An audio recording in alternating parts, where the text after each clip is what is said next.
I am Dr. P.N. Lakshmi Shanmugam, Assistant Professor, Department of Education Psychology, Tamil Nadu Teachers Education University, Chennai. Let us see about the topic types of research.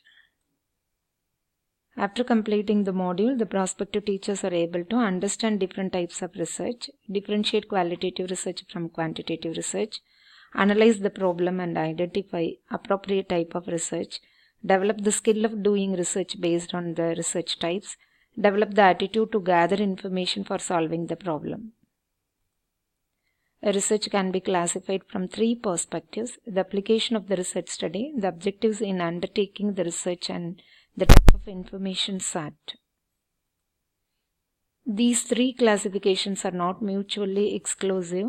That is, a research study can be classified from the viewpoint of application, can also be classified from the perspectives of objectives and type of information sought.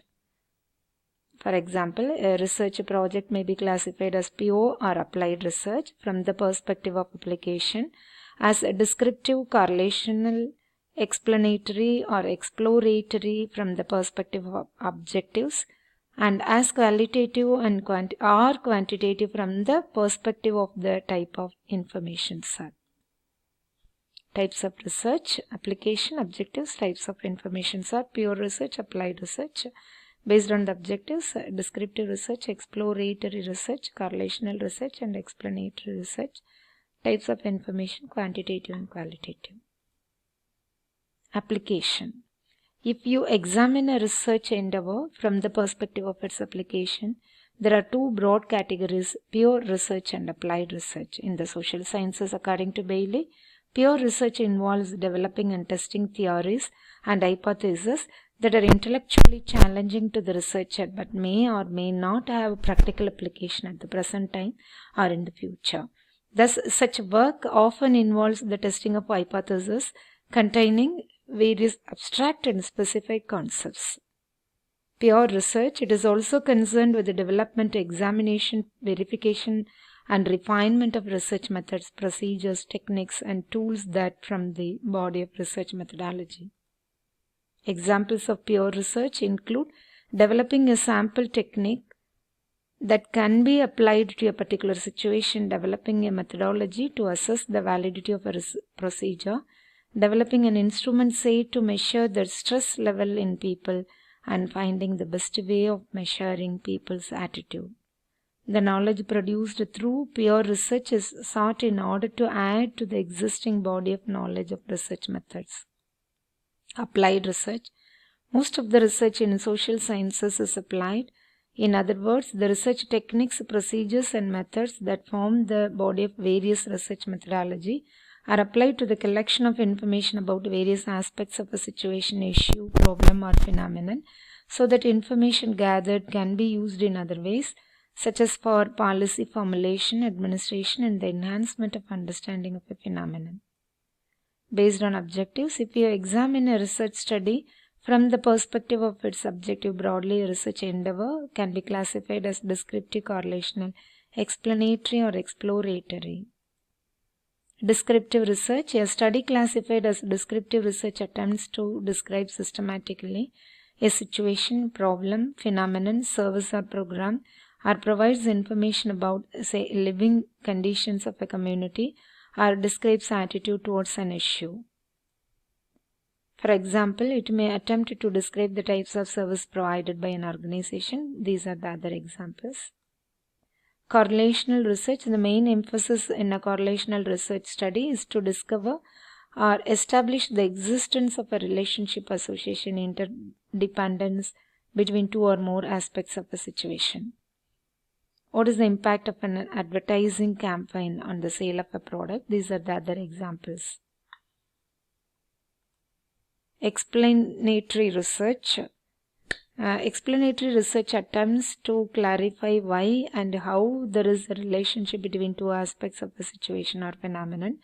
This type of research attempts to explain, for example, why stressful living results in heart attacks, why a decline in mortality is followed by fertility decline. These are other examples.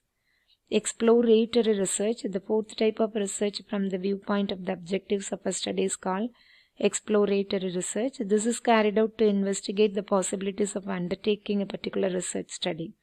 This types of research study is also called a feasibility study or a pilot study. It is usually carried out when a researcher wants to explore areas about which she or he has little or no knowledge.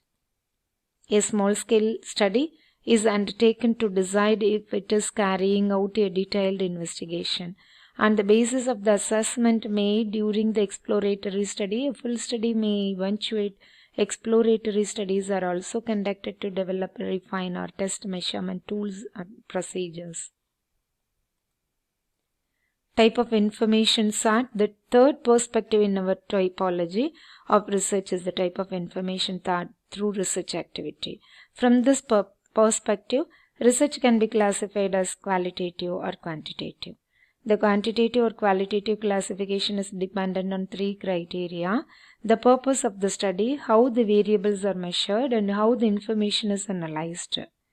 Qualitative research.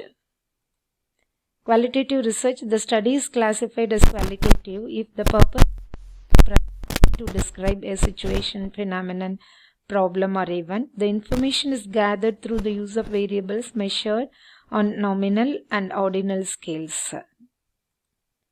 If analysis is done to establish the variation in the situation, phenomenon, or problem without quantifying it, the description of an observed situation, the historical enumeration of events, an account of the different opinions people have about an issue, and a description of the living conditions of a community are examples of qualitative research.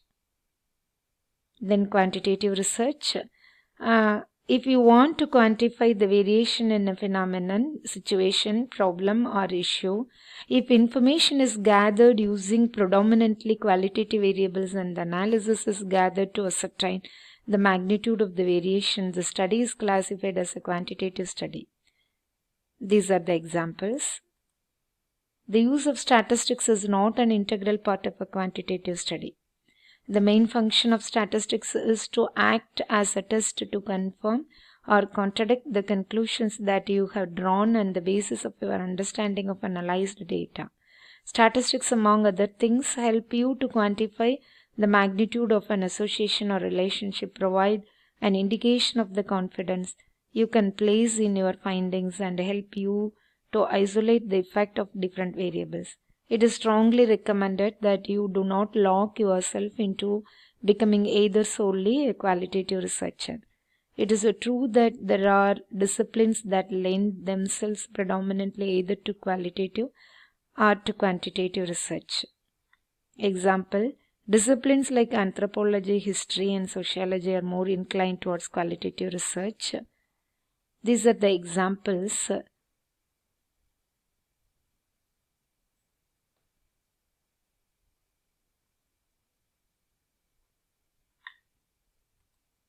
Descriptive research, socioeconomic characteristics of residents of a community, attitude of students towards quality of teaching, types of service provided by an agency. These are the example for descriptive research. Then the relationship between stressful living and incidence of heart attacks, impact of technology and employment, impact of maternal and child health services on infant mortality. These are the example for correlational research. Why does stressful living result in heart attacks? How does technology create unemployment or employment? These are the example for explanatory research. Whereas psychology, epidemiology, education, economics, public health, and marketing are more inclined towards quantitative research. However, this does not mean that an economist or a psychologist never uses the qualitative approach, or that an anthropologist never uses quantitative information. Both the qualitative and quantitative approaches have their strengths and weaknesses, advantages and disadvantages. Neither one is markedly superior to the other in all respects. The measurement and analysis of the variables about which information is obtained in a research study are dependent upon to the purpose of study. In many studies, you need to combine both qualitative and quantitative approaches. For example, suppose you want to find out the type of services available to victims of domestic violence in a city and the extent of their utilization. Types of service is the quantitative aspect, as it involves the study as finding about them entails description of the services. The extent of utilization of the services is the quantitative aspect, as it involves estimating the number of people who use the services and calculating other indicators that reflect the extent of utilization. These are the references. Try to attend the questions in the assessment.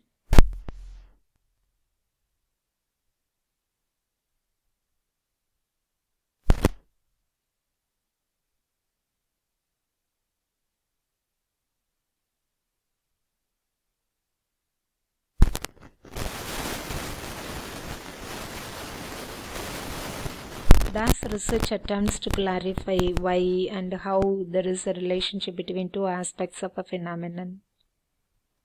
DAS research has established the existence of a relationship between two or more aspects of a phenomenon.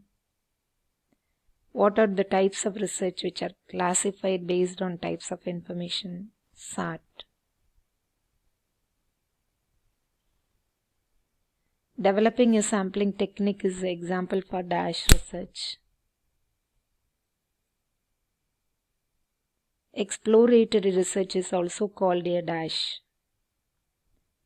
What are the qualitative measurement scales? Example for quantitative research problem is. Thank you.